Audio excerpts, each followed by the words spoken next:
Bismillahirrahmanirrahim. Assalamualaikum warahmatullahi wabarakatuh.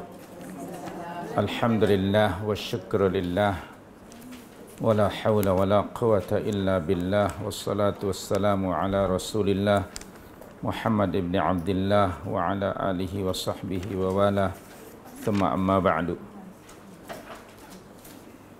Dengan izin Allah, pada pagi hari yang mulia ini kita akan meneruskan membaca surah An-Nisa ayat 84 83 ya. A'udzu billahi minasy syaithanir rajim. Wa idza ja'ahum amrun minal amni awil khawfi adha'u bih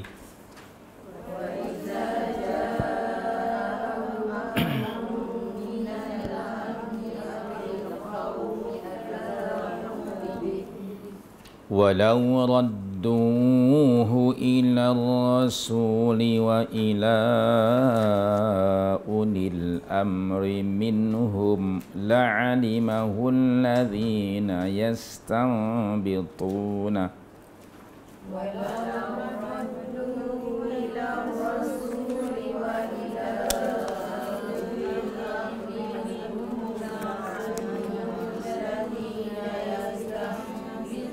لعلمه الذين يستنبطونه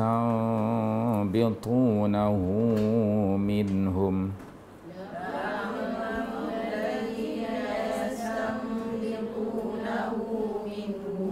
ولولا فضل الله عليكم ورحمته لاتبعتم الشيطان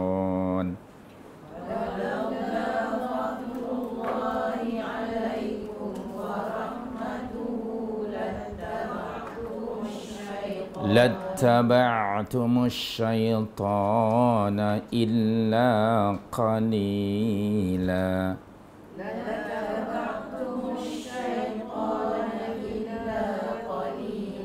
فقاتل في سبيل الله لا تكلف إلا نفسك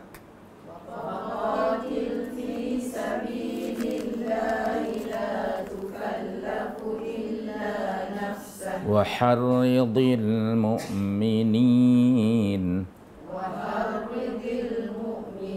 عسى الله أن يكف بأس الذين كفروا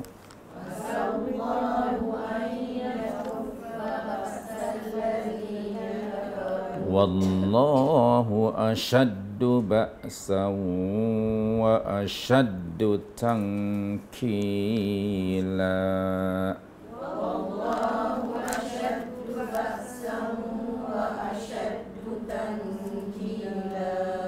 Baik, terjemahan makna ayat.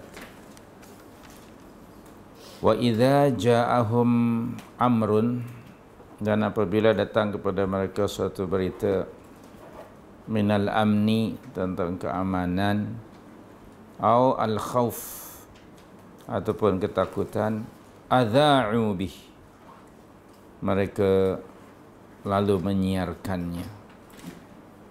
Walau radduhu ila rasul, dan kalau mereka menyerahkannya kepada Rasul sallallahu alaihi wasallam, wa ila ulil amri minhum, dan kepada ulul amri di antara mereka, la'alimahu alladhina yastanbitunahu minhum, tentulah orang-orang yang ingin mengetahui kebenarannya akan dapat mengetahuinya dari mereka, yakni dari Rasul ulul amri.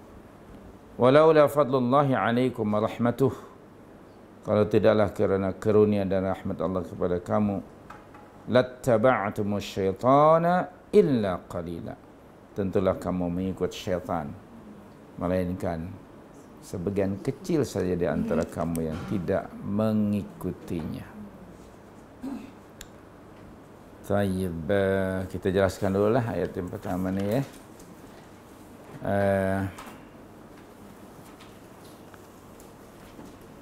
sebab nuzul ayat ini banyak riwayat ya.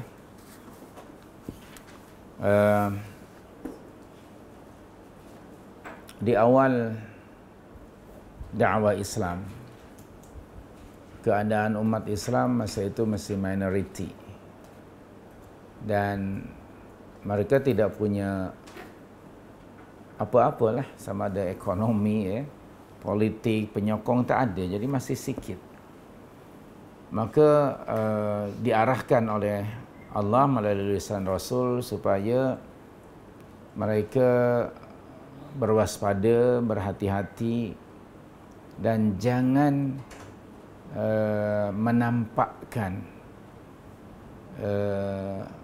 bahawa mereka itu Muslim, jangan menampakkan keislaman mereka. Terutamanya di Makkah pada masa itu ramai para sahabat yang bukan dari keturunan bangsawan, mereka ditorture physically dan juga mentally.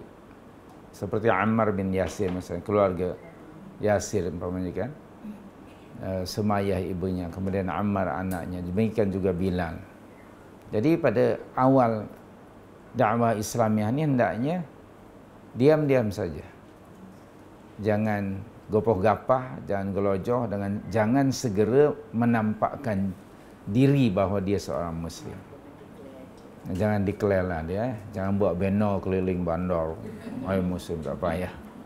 Okey. Itu waspada dan hati-hati. Ini strategi dalam dakwah. Kemudian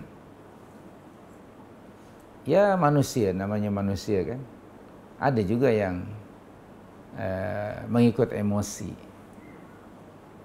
tak dengar ke ataupun belum dengar ke ataupun kena emosi, iaitu ingin memberitahukan kepada orang lain. Biasa kan excited ya, baru tahu sesuatu yang baru, excited dia pun nak segera buat press conference lah, okay, misalnya. So itu tidak baik dari sudut gerakan dakwah. Dia masih diam-diam, tidak perlulah cari populariti ataupun nak segera famous, tak? Okay, mesti dibina umat itu dengan maklumat dan ilmu yang benar. Hingga apabila mereka misalnya bersama Rasulullah SAW ada membincangkan urusan-urusan kemasyarakatan, dalam hal urusan dunia ni Rasulullah diperintah Allah untuk bermusyawarat. Dalam surah 3:159 yang sudah kita baca.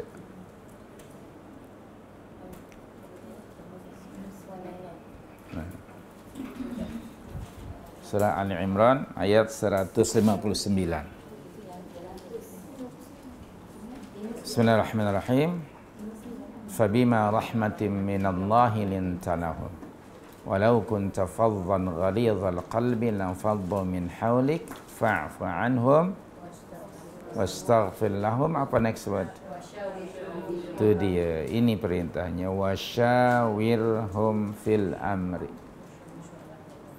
dan bermusyawaratlah kamu dengan mereka, ini tokoh-tokoh sahabat, dalam urusan dunia, dalam urusan yang tiada turun wahyu dari Allah. Umpamanya dalam urusan peperangan, perdamaian, mendapat kemenangan atau kekalahan, itu urusan-urusan duniawiyah yang mesti dibincangkan secara atau melalui mekanisme musyawarat.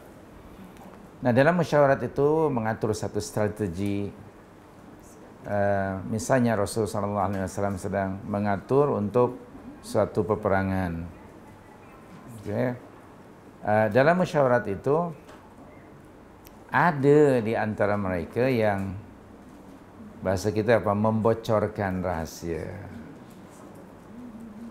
Mereka yang membocorkan rahasia ini sama ada di kalangan orang awam ataupun orang-orang munafikin atau orang-orang muslim yang imannya masih belum mantap, belum kokoh. Okey. Jadi dalam musyawarat itu diharapkan apa yang dibincangkan pada ruang mesyuarat itu jangan dibawa keluar.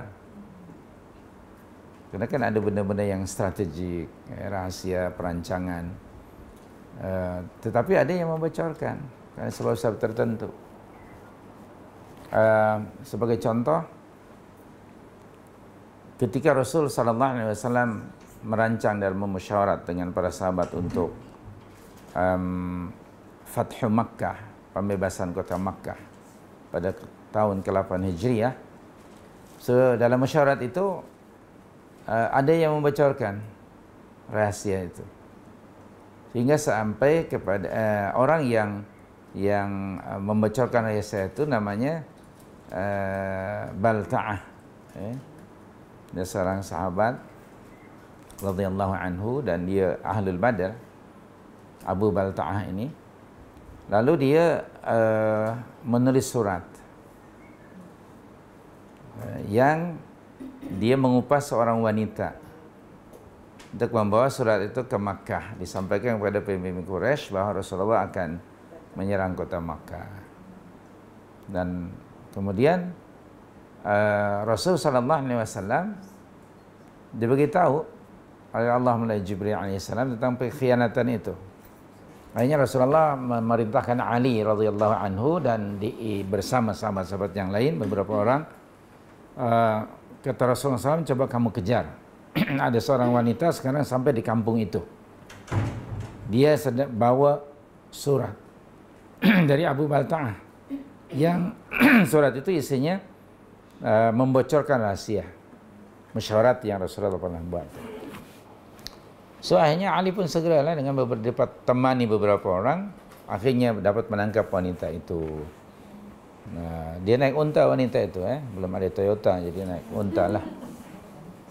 Okey. Oh, sekarang mungkin naik Vios ke atau Vios ke Toyota. Sampai di tengah jalan ditangkap oleh Ali. Ditanya, diinterrogate lah. Dia tentu dia deny lah, dia tak mengaku, dia tak bawa apa-apa, dia kata dia nak ke Makkah. Tidak. Kamu ada bawa satu surat dan ditulis oleh Abi Balta'ah. So dia tidak mengaku, kemudian dia bagi kata dua lah, dia diintimidasi, diancam. Sama ada kamu bagi atau aku kata lenjangkan kamu. Rupanya suratnya itu disertakan di rambut dia. Rambutnya begitulah. Ini masuk ke dalam.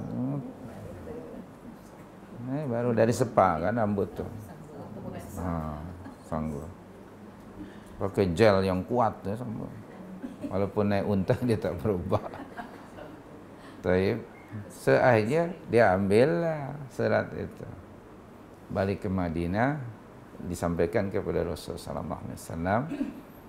Lalu dibacakan oleh sahabat yang Ali apa isi kandungannya dan siapa penulisnya. Rupanya pengirimnya itu saya yang mengikut atau saya yang menulis, yaitu Abu Balta'ah. Dipanggil oleh Rasulullah. Wahai Abu Balta'ah, betul ke ni tulisan awak ni? Iya, dia kata, memang itu tulisan saya. Kenapa anda lakukan seperti ini?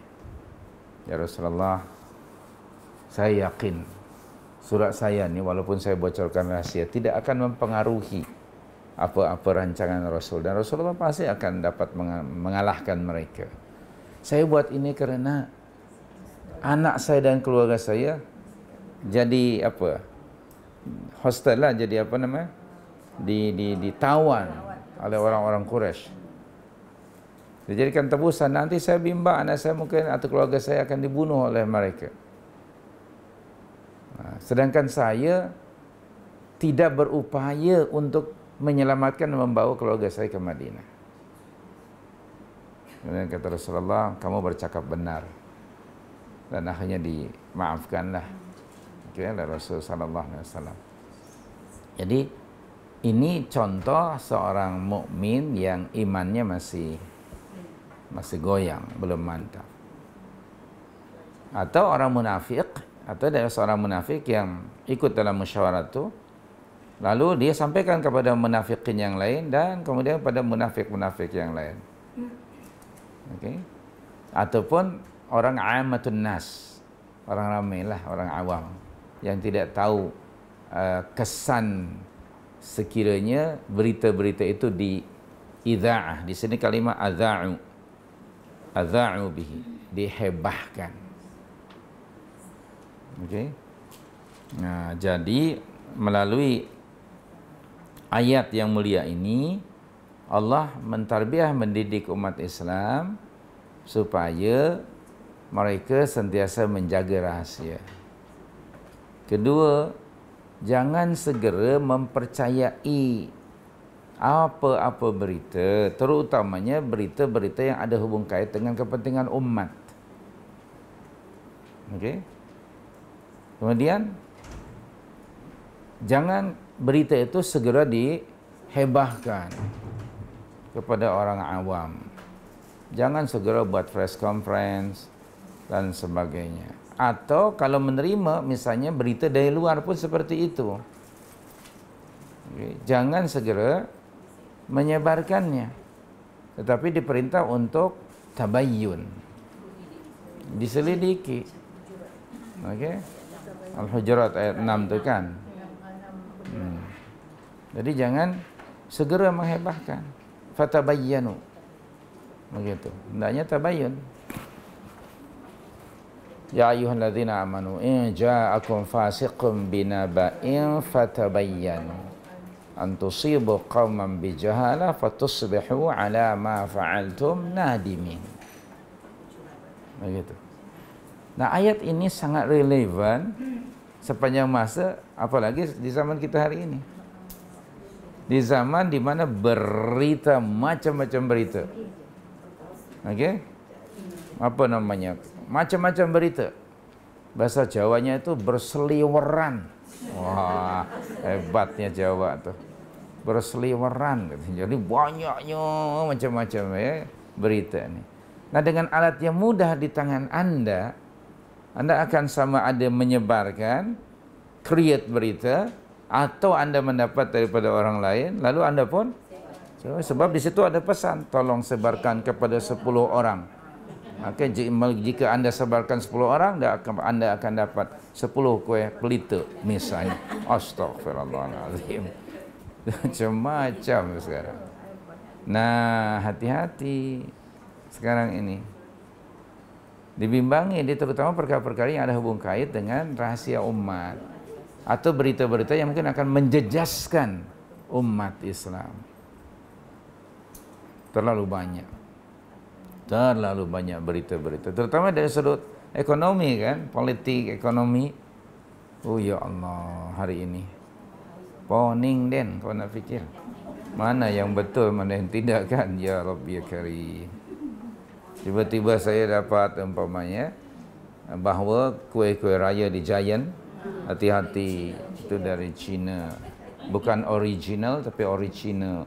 Oh, saya pun ya Rabbi ya Karim. Kemudian ada pula yang bagi tahu hati-hati. Begitulah macam-macam. Dan saya diminta komen, saya kata no comment because saya tidak tahu dari mana sumbernya. Okey, kita tidak tahu. Dan apakah orang Cina semuanya musyrikin? Kalau Cinanya yang Muslim di sana, wallahu a'lam lah. Ala kulli hal, berhati-hati. Jangan segera menyebarkannya. Itu yang pertama. Kedua, walau rudduhu ila rasul. Ini perintah dari Allah. Hendaknya berita-berita itu semasa Rasul sallallahu alaihi wasallam masih hidup, segera minta clarification, tabayyun kepada Rasul sallallahu alaihi wasallam. Betul tak berita ini?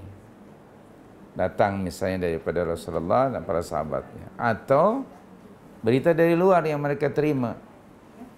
Sampaikan dulu pada Rasul sallallahu alaihi wasallam, ya Rasulullah, saya mendengar ada berita begitu dan begini. Sampaikan dulu. Okey. Atau kepada wa ila ulil amri minkum. Di zaman Rasul, ulil amri ya tokoh-tokoh sahabat. Abu Bakar As-Siddiq, Umar bin Khattab, Uthman, Ali, Abdurrahman bin Auf, as-sabiqun al-awwalun, tokoh-tokoh kalangan para sahabat yang mereka selalu atau menjadi majlis musyawarat bersama Rasul. Jadi Rasulullah kalau musyawarat tidak semua sahabat diajak kan. Hanya dipanggil mereka yang ahlul halli wal aqd. Mereka yang brilian, mereka yang punya pengalaman, mereka yang bijaksana, bijaksini, mereka yang tidak emosional, mereka yang sentiasa berhati-hati, berwaspada. Itu maka ahli musyawarat dalam di mana-mana negara atau mana organisasi tidak semua orang, hanya orang-orang tertentu. Sebagai contoh, kalau di kerajaan negeri kan ada disebut exco, ahli majlis musyawarat, kan tidak semua YB ya, tidak semua adun jadi exco. Hanya beberapa orang yang dipilih untuk membicarakan perkara-perkara yang dasar ya, untuk kepentingan bersama, kepentingan umat. Jadi kembalikanlah kepada Rasul atau para sahabat pada masa itu. Hari ini kembalikan kepada ulul amri. Sama ada ulul amri di sini yakni pemerintah ataupun ulama. Ada dua di situ ulul amri. Al-ulama wal umara. Ini perintah dari Allah kepada orang awam, orang ramai. Jangan segera bertindak atau menyebarkan satu-satu berita, menghebahkan satu berita yang belum tentu berita itu sahih. Kemudian tidak tahu pula dari mana sumber beritanya. Jangan, kerana mungkin nanti akan menjejaskan, merugikan umat. Kembalikan kepada Rasulullah sallallahu alaihi wasallam dan kepada ulul amri minkum. Dan ya.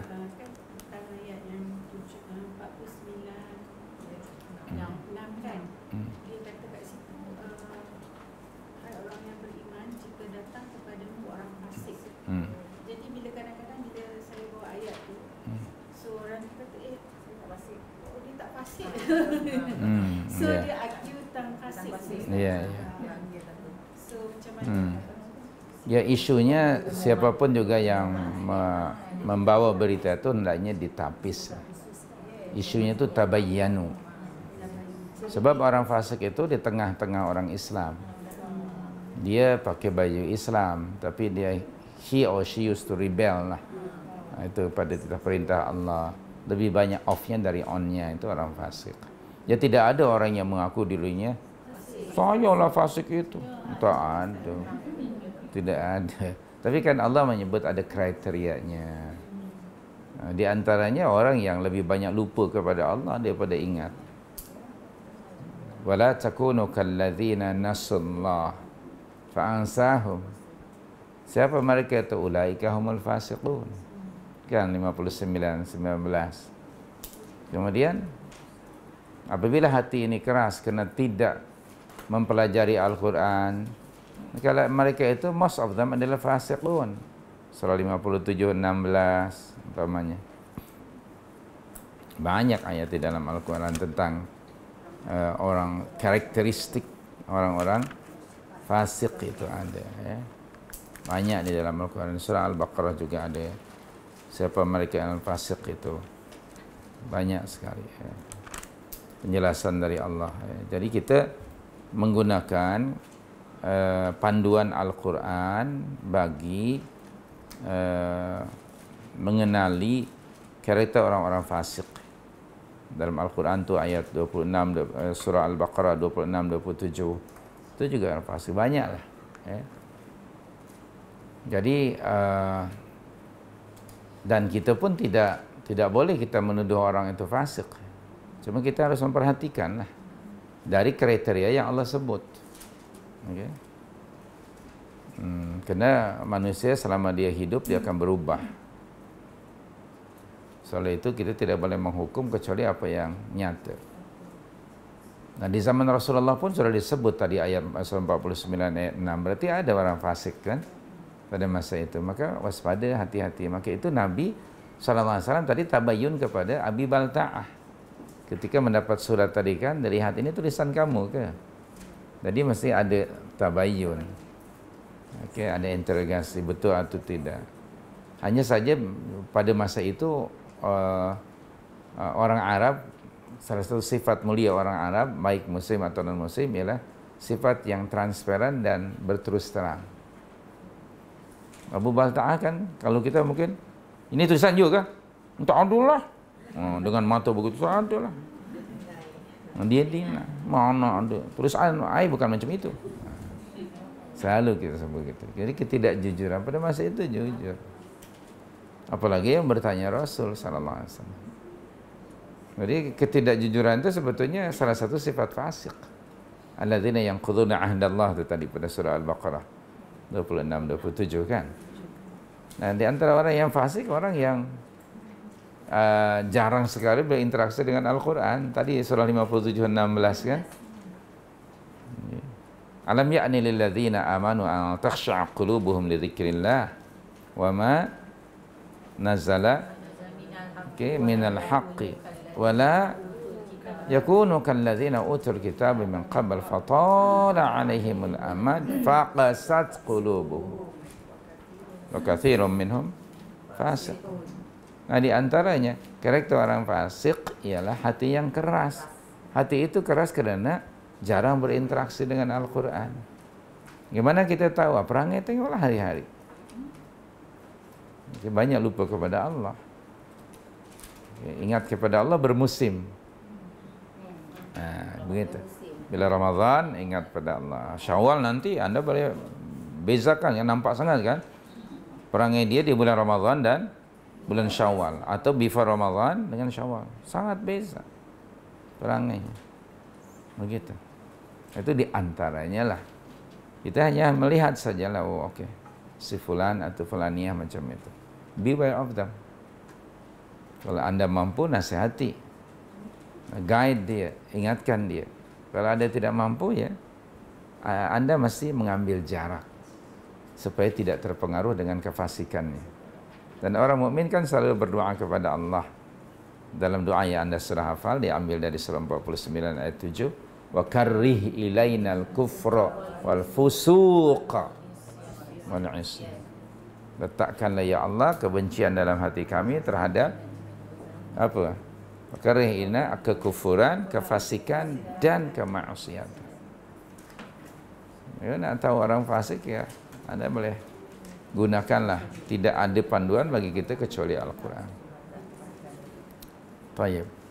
Jadi isunya ialah apa juga berita hendaknya ditapis. Lebih-lebih lagi di zaman kini. Di zaman Rasul pun diperintah untuk tabayyun.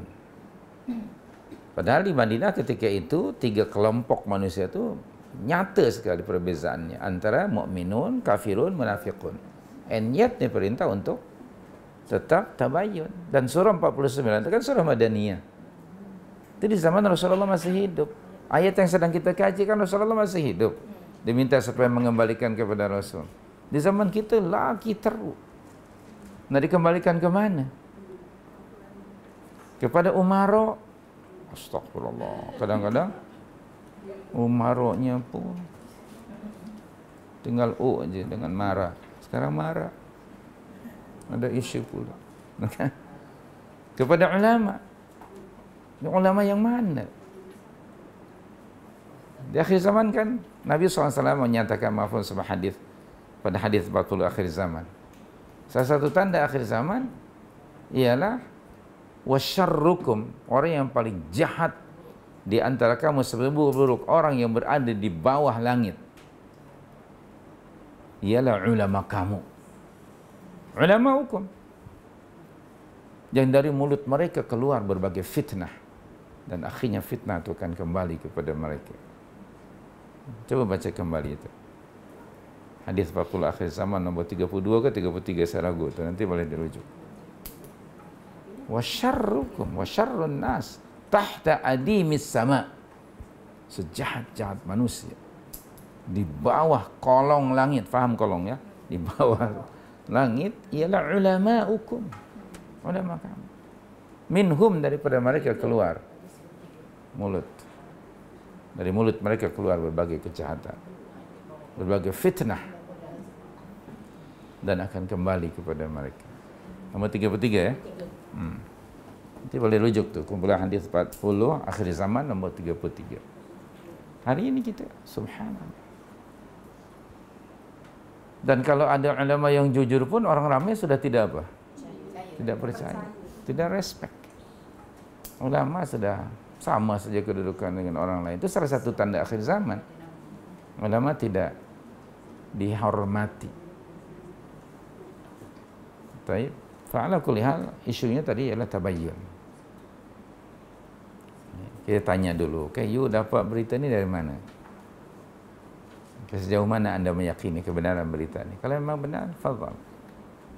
Kerana hari ini di zaman internet, kadang-kadang di internet menggunakan nama Islam. Tapi sebenarnya mungkin musuh kita. Sama ada Yahudi, Kristian. Banyak sekali.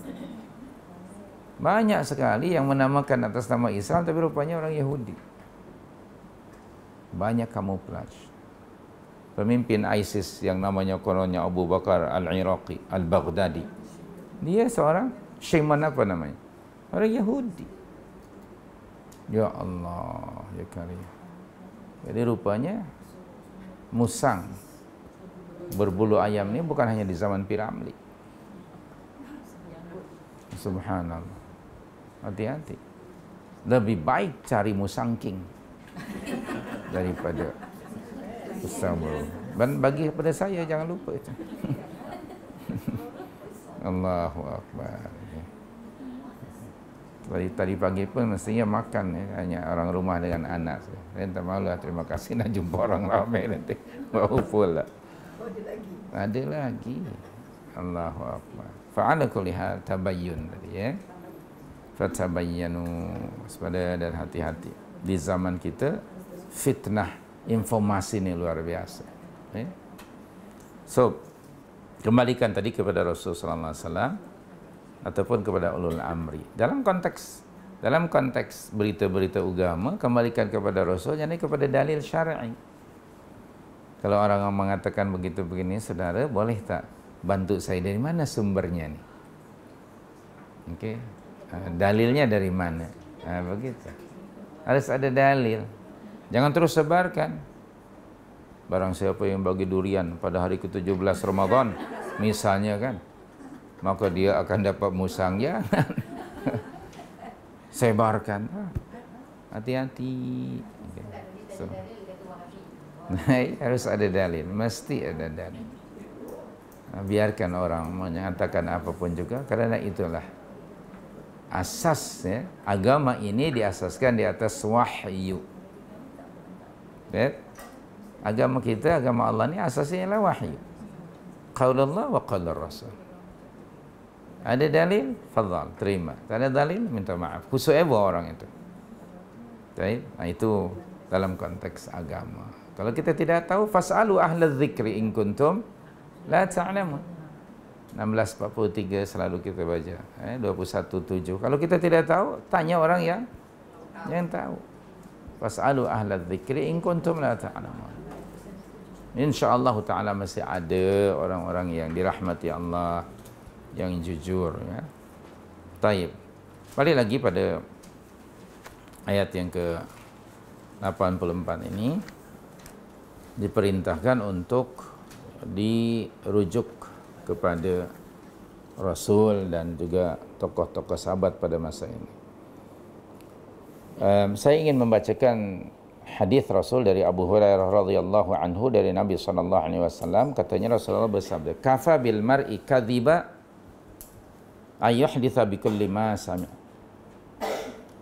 Cukuplah seseorang itu melakukan suatu kebohongan kalau dia sentiasa menghebahkan apa jua yang dia dengar.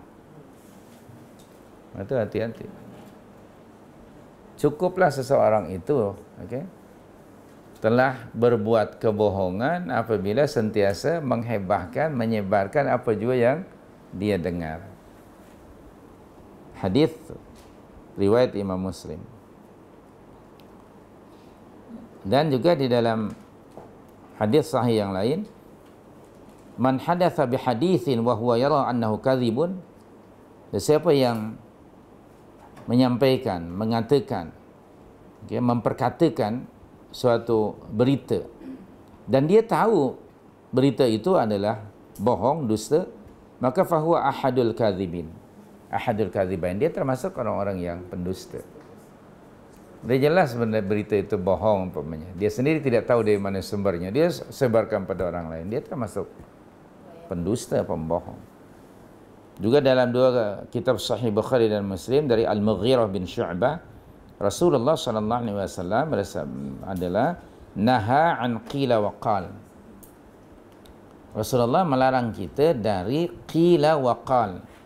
Maknanya orang yang sentiasa menyebarkan, menghebahkan apa jua yang dia dengar daripada orang ramai tanpa tadabbur, tanpa tabayyun. Apa saja yang dia dengar, dia terus hebahkan. Itu juga tidak boleh. Qila wa qala. Berita-berita yang apa? Tidak tentu arahnya, dari mana sumbernya, apakah benar atau tidak. Yang penting bagi dia dengar saja orang kata begitu, kata orang begini, itu saja sumbernya. Orang kata orang. Lalu dia pun sebarkan. Awas, waspada, hati-hati. Okay. Itu disebut qila wa qala.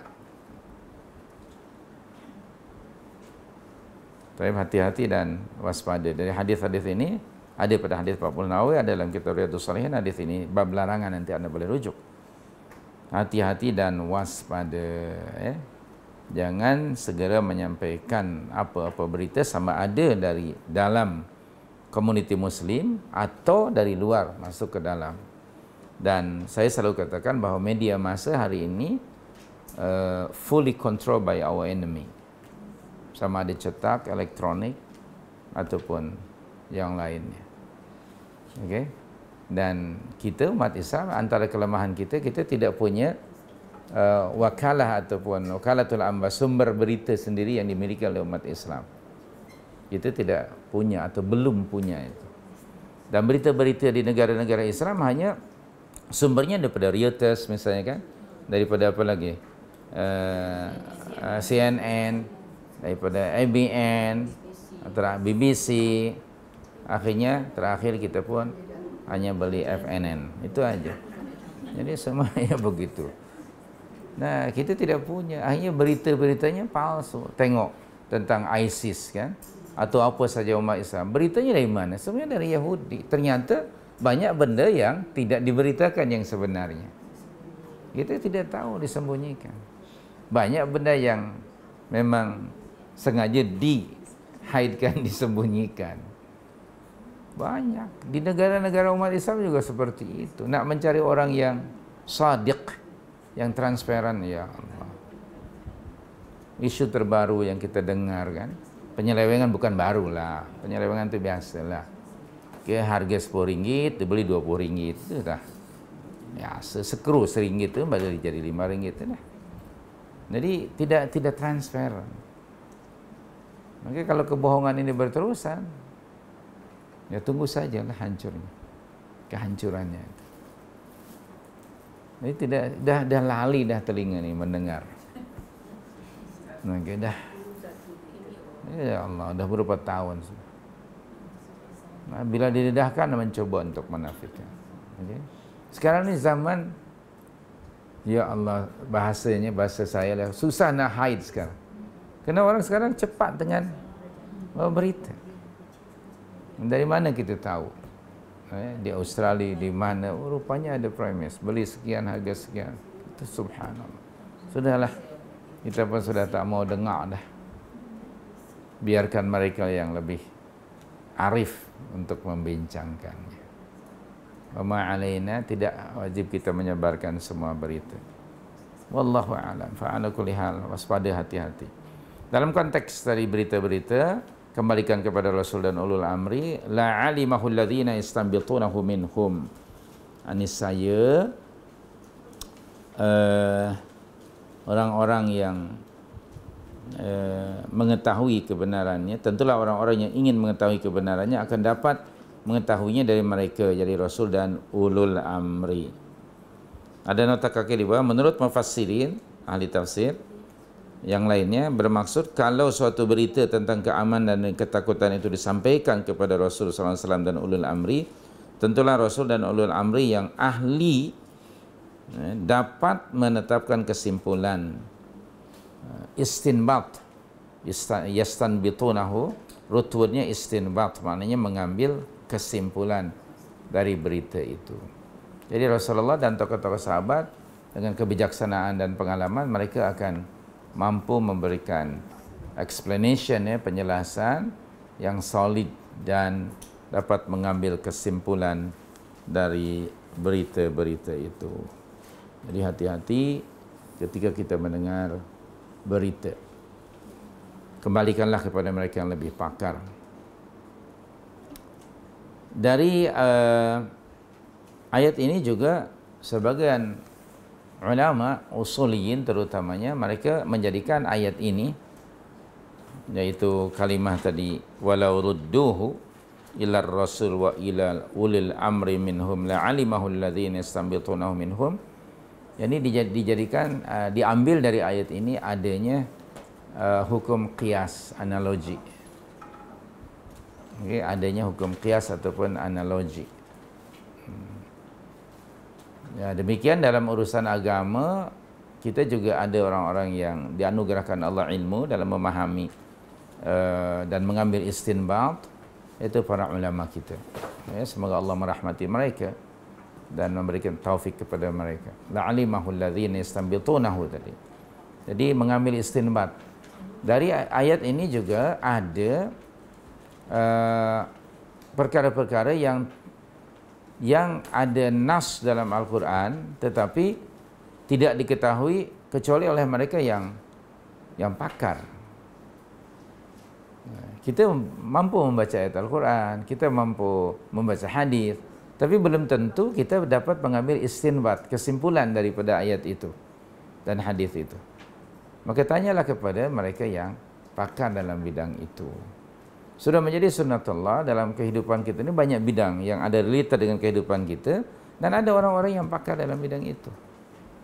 Ada dalam bidang perubatan, bidang ekonomi, bidang sosial dan macam-macam. Maka tanyalah kepada mereka. Ini juga mengisyaratkan bahawa tidak semua orang memiliki kemampuan yang sama. Ada orang yang disebut sebagai ahli ataupun pakar. Jadi kembalikanlah kepada mereka yang memang daqiq ilmu mereka dalam perkara itu. Taib. Dan juga di sini juga para ulama mesti menjadi kelompok yang proaktif. Dan ulama di akhir zaman ini banyak cabarannya. Karena situasi di keadaan hidup kita penuh cabaran. Dan ulama mesti proaktif, selalu membaca, mendengar, meneliti, mengkaji, buat dialog, discussion, tahu apa yang berlaku. Kerana mereka menjadi rujukan orang awam. Dalam bahasa kita ada disebut pakar rujuk, ada kan? Pakar rujuk dalam bidang-bidang tertentu. Dalam konteks agama, rujuklah kepada para ulama. Taib. Kemudian kedua, ada perkara-perkara yang tidak ada dalam nas syar'i yang sarih, yang jelas dan nyata. Sama ada dalam Al-Quran ataupun dalam sunnah. Itu urusan-urusan muamalah. Nah, dalam hal ini adanya ijtihad. Dari ayat ini nih juga menjadi bukti dalil adanya ijtihad. Dan Nabi sendiri sebagai seorang mujtahid, di ketika tidak turun wahyu dari langit dan satu isu timbul, isu kemasyarakatan, isu muamalah, maka tadi sudah kita rujuk surah 3159, Allah merintahkan Rasul untuk bermusyawarah. Bahkan umat Islam pun harus mengikuti sunnah Nabi SAW, yaitu membincangkan urusan umat dengan mekanisme musyawarat. Rujuk surah musyawarat. Nama surah pun musyawarat, yaitu surah Asy-Syura ayat 28 ke berapa? Di situ ada, bukan ayat 28, ayat yang ke 38. Jadi syura ini ditetapkan oleh Allah sebagai satu mekanisme bagi membincangkan isu-isu kemasyarakatan. Surah 42 ayat 38.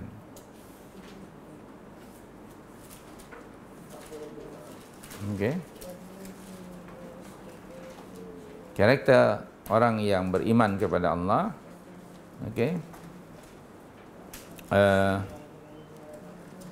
Di ayat 36 tu disebut ada kalimah wa ma 'indallahi khairu wa abqa lil ladzina amanu.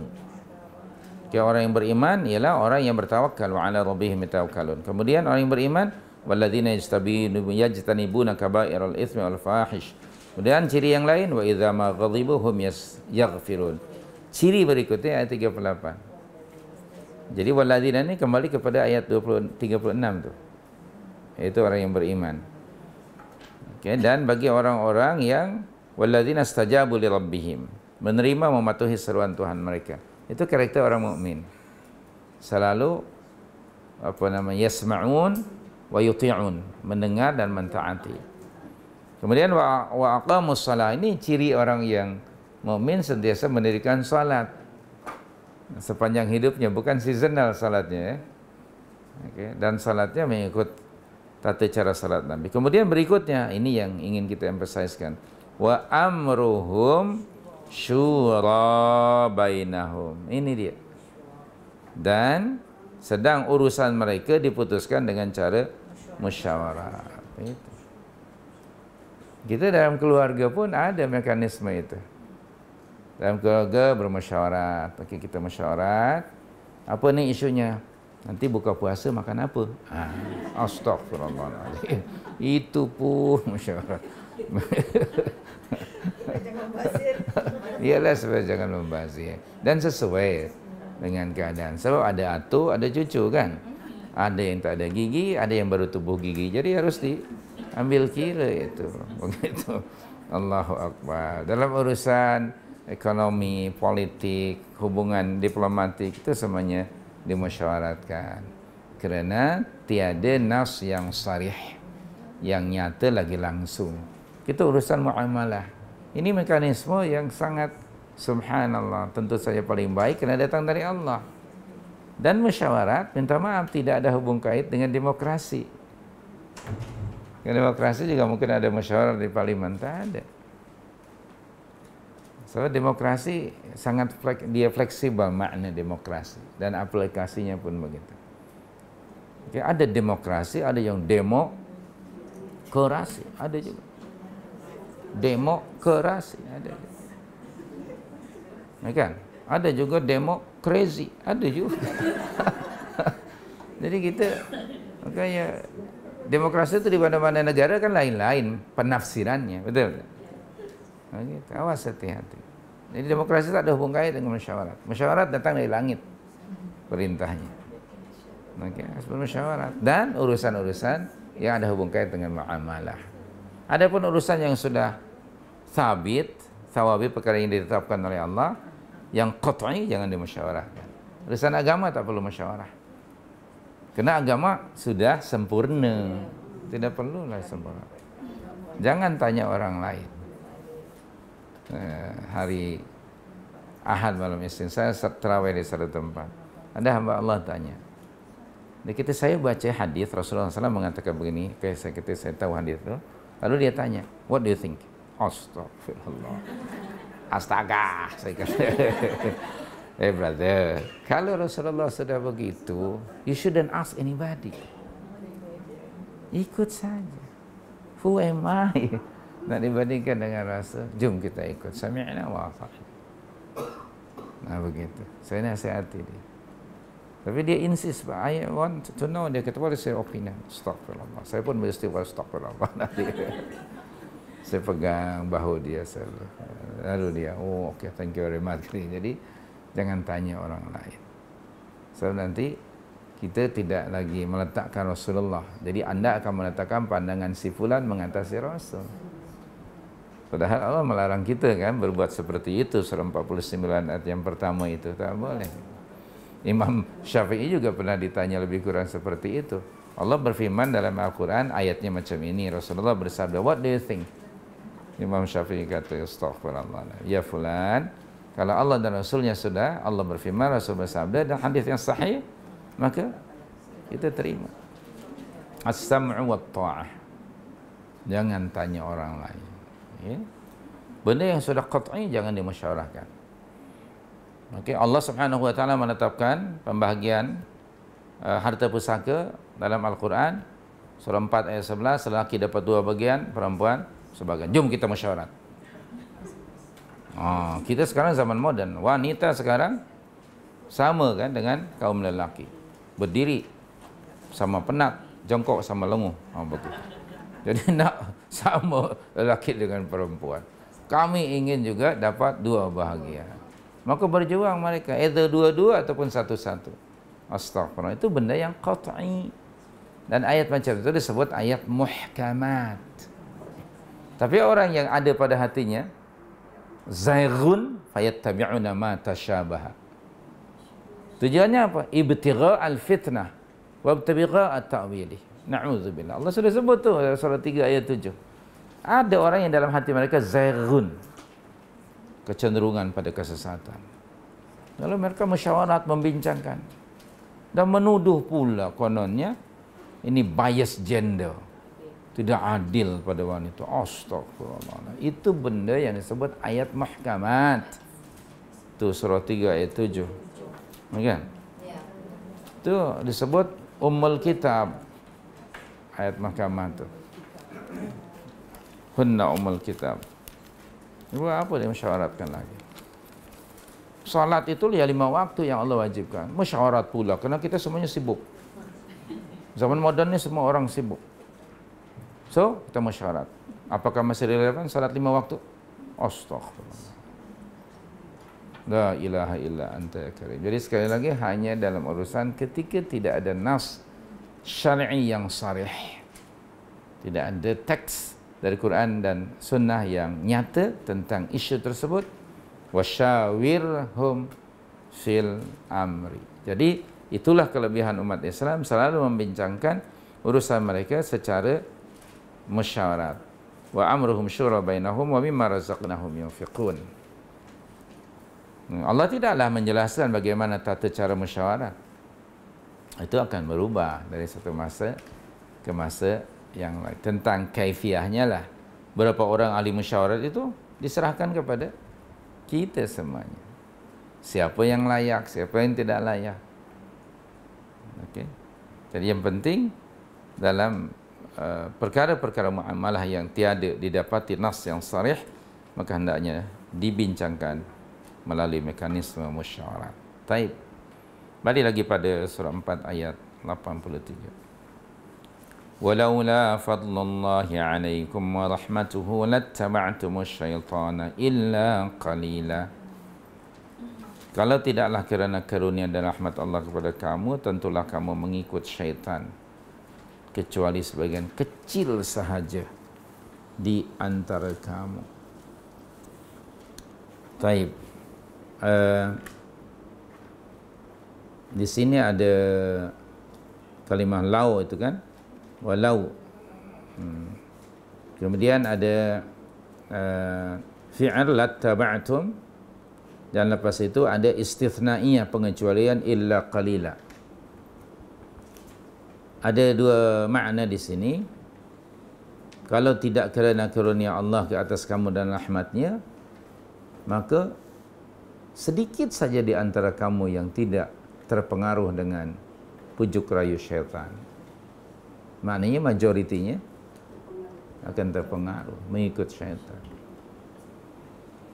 Atau yang keduanya, kalau tidak kerana karunia dan rahmat Allah Subhanahu wa taala, maka kamu semuanya niscaya mengikuti syaitan, kecuali kena terpengaruh sedikit saja, seperti yang sebab nuzul yang tadi kita baca itu. Jadi syaitan itu kan musuh ya. Dan permusuhan syaitan terhadap adawah, permusuhan syaitan terhadap manusia ini berbagai cara. Berbagai cara. Dan di antara ejen-ejen syaitan di kalangan manusia ialah kafirun, musyrikun, munafiqun, fasiqun, zalimun, ini semuanya geng mereka. Okay? So, alhamdulillah di sini melalui firman Allah ini Allah menjelaskan tentang karunia-Nya yang dianugerahkan pada ke atas orang-orang yang jujur dalam iman mereka, as-sadiqun, mereka yang benar dalam iman mereka, hingga walaupun tadi ada wasawisus syaitan, gangguan syaitan melalui orang munafik, orang awam dan sebagainya, tetap mereka tidak terpengaruh, tidak tergelincir, tidak mengikut hujuk rayu syaitan. Ini adalah satu karunia dari Allah Subhanahu wa taala di antara karunia-karunia Allah dan rahmatnya kepada orang-orang mukminin. Jadi yang dari sebab nuzul itu hanya seorang atau dua orang yang terpengaruh.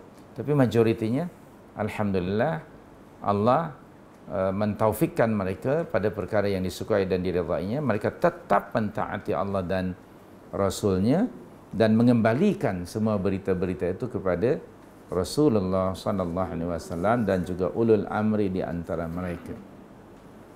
So di sini juga kita nahmadullah, bertahmid kepada Allah bahawa Allah akan sentiasa menjaga, memelihara orang-orang as-sadiqun yang benar dalam iman mereka. Surah 49:15 pernah kita baca. Itulah orang-orang yang sadiqun. 49:15. Bismillahirrahmanirrahim. Innamal mu'minun alladzina amanu billahi wa rasulihi thumma lam yartabu wa jahadu bi amwalihim wa anfusihim fi sabilillah ulaika humus sadiqun. As-sadiqun.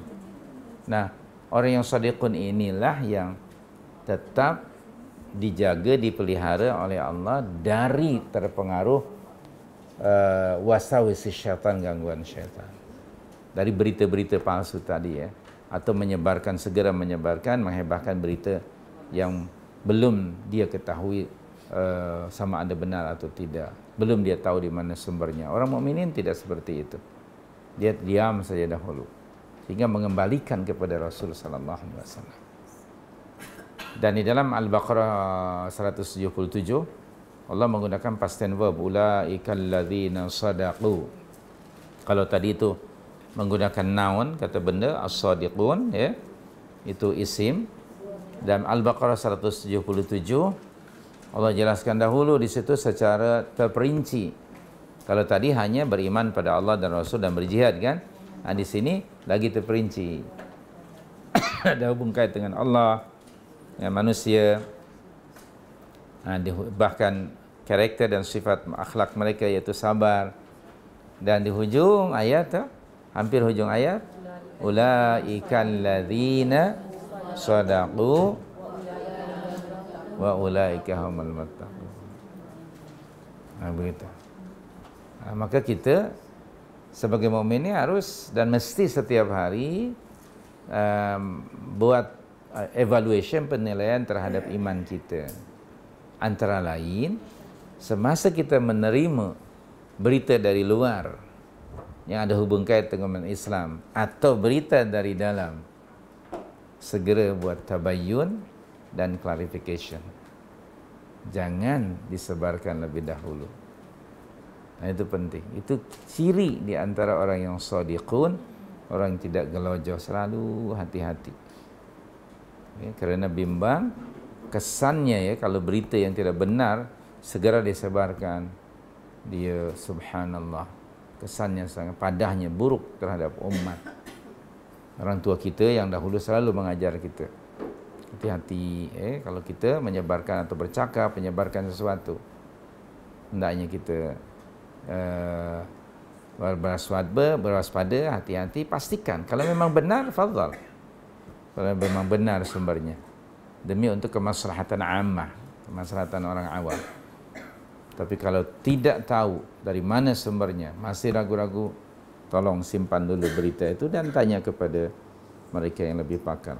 Walaula fadlullahi 'alaikum wa rahmatuhu.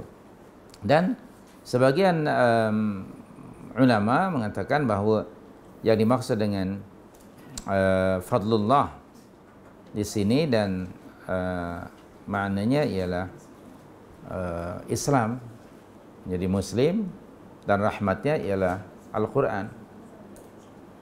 Dzalika fadlullah yu'tihi man yasha. Kerana taufik dari Allah, hidayah, dan kerana adanya rahmat, yaitu Al-Quran. Ada yang mengatakan bahawa fadlun itu merujuk kepada Rasul. Itu juga salah satu di antara karunia Allah. Dalam surah 62 ayat yang keempat, dzalika fadlullahi yu'tihi man yasha. Okey? Nah itu surah 62 ayat 4. Dzalika fadlullah yu'tihi man yasha. Jadi merujuk di situ fadlullah itu pada kerasulan Rasulullah sallallahu alaihi wasallam. Okey? Dan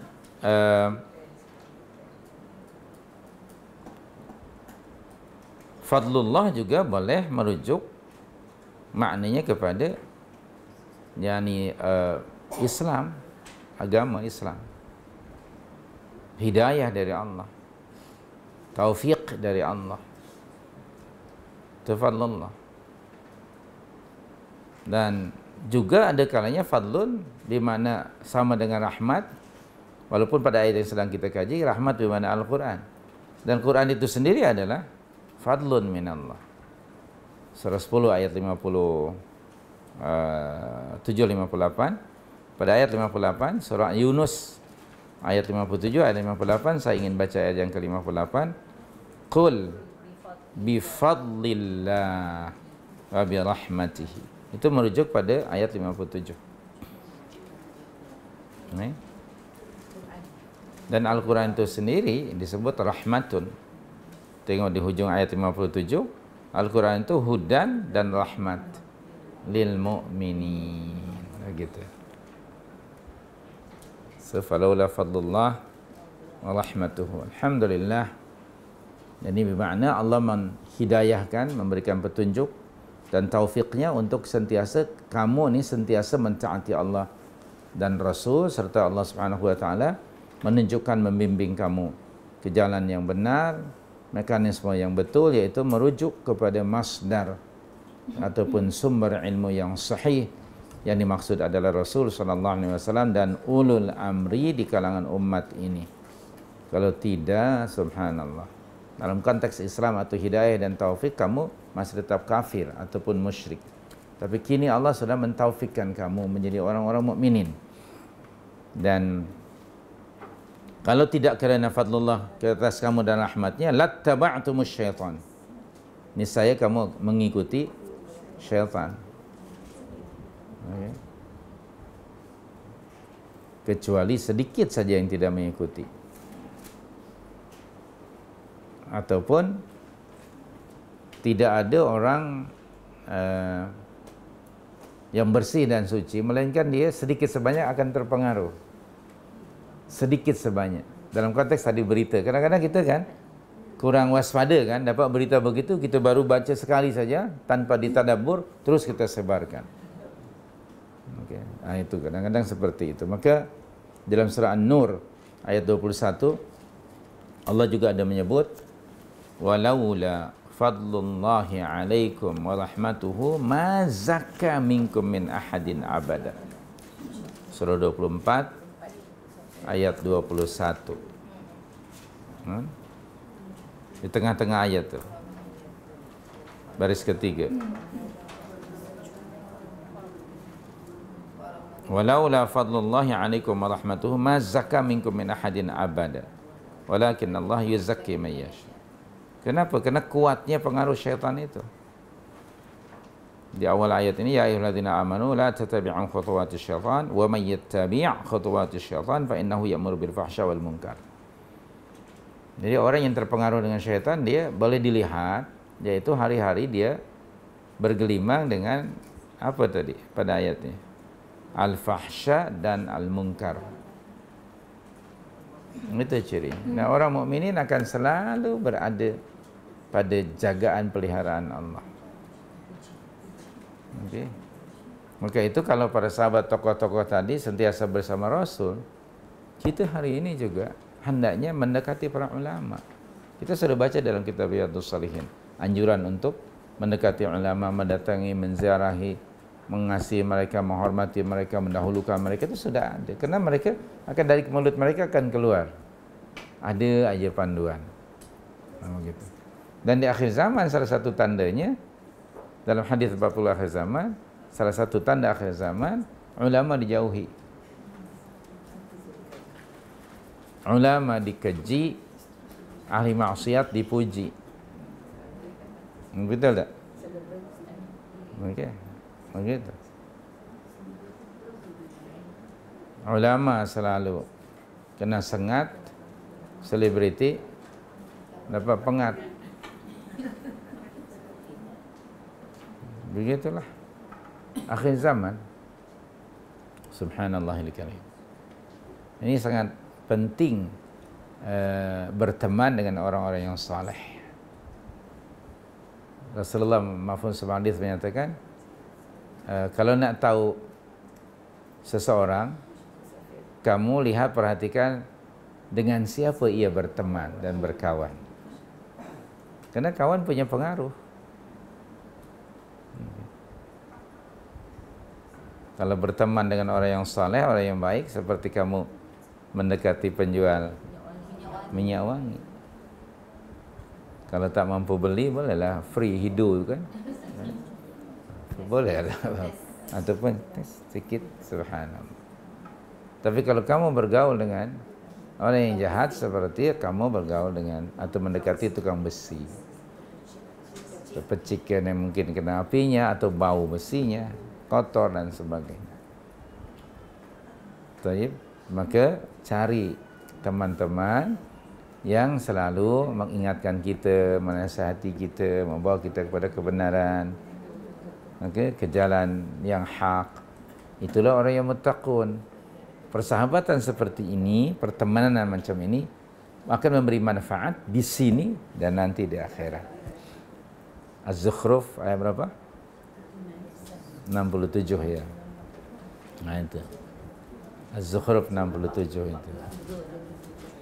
Jadi pastikan kita berteman. Alhamdulillah. Ini ya. Kita bertahaddusan bin ni'mah. Alhamdulillah. Dengan karunia dan rahmat Allah ke atas kita, kita sudah berubah sekarang kawan-kawan kita. Betul tak?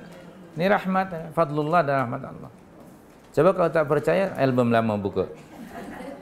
Teman kita siapa waktu itu? Tengok. Kita macam itu sebab kita berteman dengan si fulan dan fulanah. Nah, itu dia.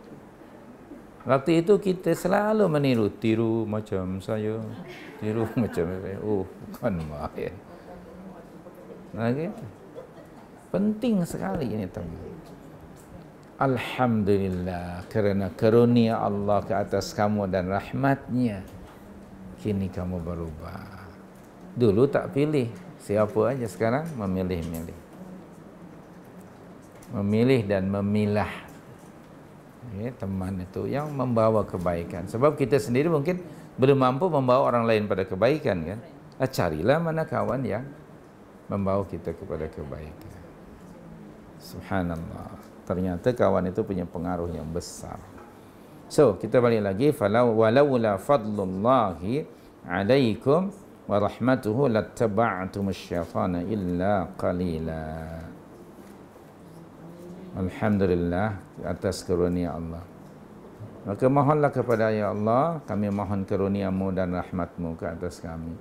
Bimbinglah kami dia supaya sentiasa berada di jalanmu yang benar. Tunjukkanlah jalanmu yang benar. Tunjukkanlah kebenaran kepada kami adalah benar. Beri kekuatan, kemampuan pada kami untuk mengikutinya.